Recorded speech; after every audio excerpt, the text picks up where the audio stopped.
Now on your choice for late local news, a Storm Tracker 2 weather alert. The first half of your weekend is looking beautiful, but tracking the potential for strong winds on Sunday. The debate about putting a stadium in downtown Spokane heating up. Tonight we have new details about how it could affect traffic.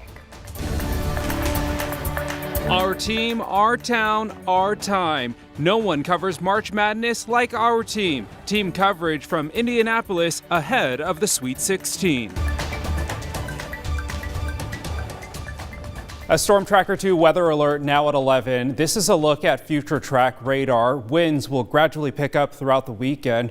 The worst of it is expected to hit Spokane and eastern Washington on Sunday night. Now winds could peak upwards of 50 miles per hour in Spokane, which could very well lead to some tree damage and power outages. Good evening, everyone. Thanks for being here tonight. I'm Regina On. Welcome, everyone. I'm Tim Pham. Let's get right to it. The Inland Northwest certified most accurate forecast is right here on CREM 2. Michelle Boss joining us now from the Outdoor Weather Center. So Michelle, how is it looking for the rest of this weekend? And can you tell us more about those strong winds? Yeah, so the strong winds are going to come on Sunday. The first half of the weekend is actually looking pretty nice. We should have partly cloudy skies, sunshine, mild temperatures, but you're just going to want to be prepared ahead of time for that potentially strong windstorm on Sunday evening. Here's a look at the high wind watch that's in effect for much of the Inland Northwest, all the way from the Tri-Cities, Pendleton area through Spokane and Coeur d'Alene, and even up into North Idaho and Northwest Montana. This will get started. The winds will really start picking up Sunday afternoon and peak around 6 p.m. until midnight. That's when we'll likely see our strongest winds, though it's going to remain windy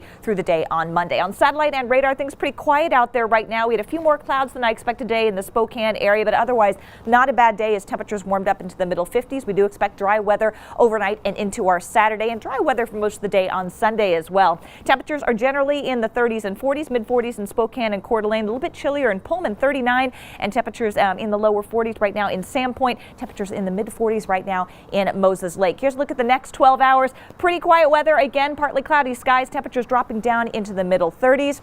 Here's a look at the next 3 days. Saturday, pretty nice, partly cloudy, highs in the upper 50s. It'll still be a warm day on Sunday, but again, it's going to get really windy, and that wind is going to bring some much colder temperatures just in time for the start of the week. Highs dropping down into the upper 40s.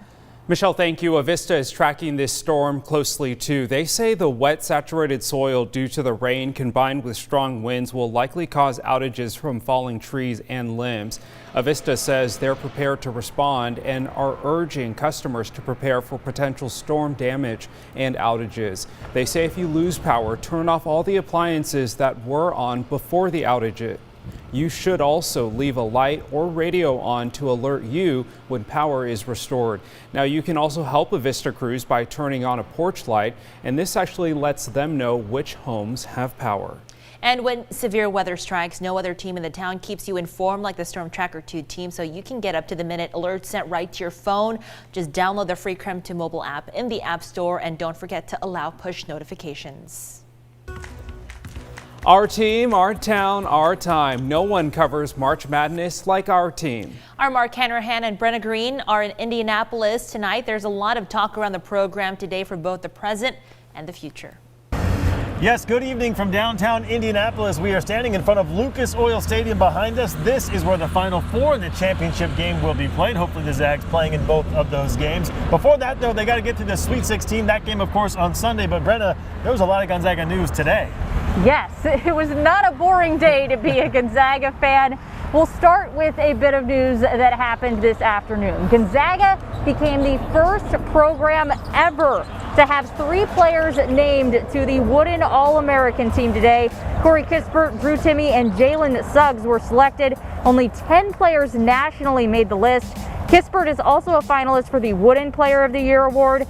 These are very prestigious honors in what continues to be a season of accolades for the Zags. Just more proof of how good Gonzaga is this season, and even before that news, there was some more good news early this morning regarding the Zags. Yeah, bright and early at 7 a.m., the number 6 recruit in the class of 2021, guard Hunter SALLIS, committed to the Zags. He is the highest rated commit in program history. Wow. Yes, even higher than Jalen Suggs. I'll be continuing my basketball career at Gonzaga University. It turns out the number 0, as in 0 losses, was irresistible for Hunter SALLIS. It was just hard with Gonzaga's great season. They've just been having a great season.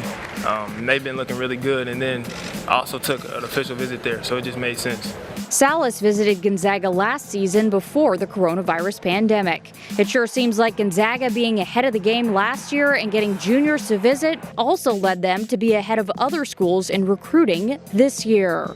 And that played a big part in it because that was really the only school I've been there to see everything. The Omaha native did tell the media, though, that he didn't have his mind made up to commit to Gonzaga until Monday and didn't let the staff know until Wednesday. He's ready to hit the ground running next year, though, quite literally, because that's another thing that drew him to the program. They let their guards go, and then they have great bigs, so it'll be fun playing with all those good big men. SALLIS is a part of a recruiting class that will most likely end up being Mark Few's best ever if the #1 player in the class of 2021, Chet Holmgren, also commits.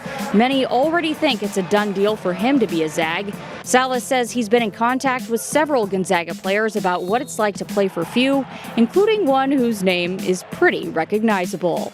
I've talked to Jalen Suggs already, and I've also talked to a lot of the other players, and they've just been telling me, like, he's a great guy. And then on my visit, I could just realize that the whole coaching staff was great, and I just feel like I fit well with those guys.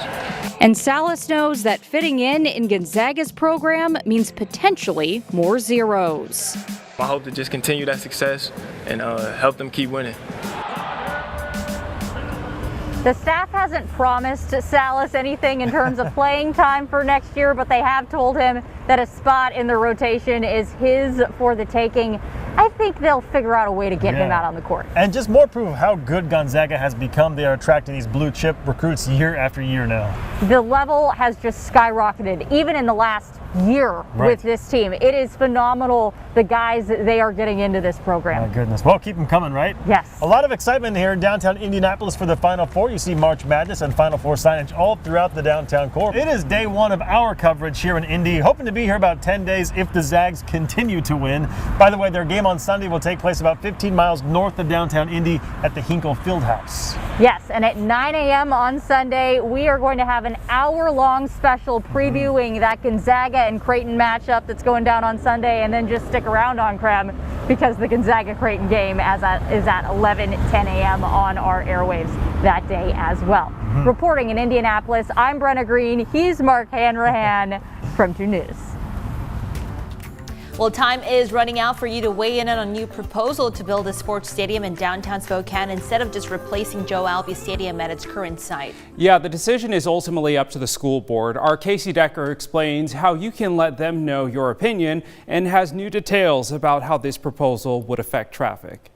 Continue with the straight-up Joe Albi replacement or go with the downtown proposal. The Spokane School Board plans to make a decision sometime in mid-April. Before they do, they want public input. They've held 2 virtual forums where input was overwhelmingly in favor of the downtown idea. But thousands of people are also weighing in via an online survey. That survey will be live on the SPS website until the end of March, so you have until next Wednesday to fill it out. That same website is where you'll find a whole host of information about this proposal. That includes a link to a traffic study and new information from STA about how public transit would work at the Albi site versus the downtown location. The traffic study tried to forecast basically how bad the roads around the Spokane Arena would get if the stadium were built next to it. To make that forecast, they broke down typical attendance numbers at Spokane football games. They estimated that most events would bring in about 500 or so cars. And what they found is most roads in the area would see slight delays, but usually no more than a minute at most. They did, however, forecast heavy congestion for people coming in and out of the stadium site onto Washington Street. But they said that could be remedied with basic traffic control during big events and wouldn't require any permanent changes to the roads. As for public transit, STA did estimates of how long it would take to get to each of the 2 sites by bus. For Albi, only 9,000 people can get there in less than a half hour and 79,000 in under an hour. Downtown, 32,000 can get there in less than a half hour, nearly 200,000 in less than an hour. STA also estimates it would cut trip times from each of the city's high schools, for several by roughly half. This is just some of the data that the school board will have to weigh in their decision making.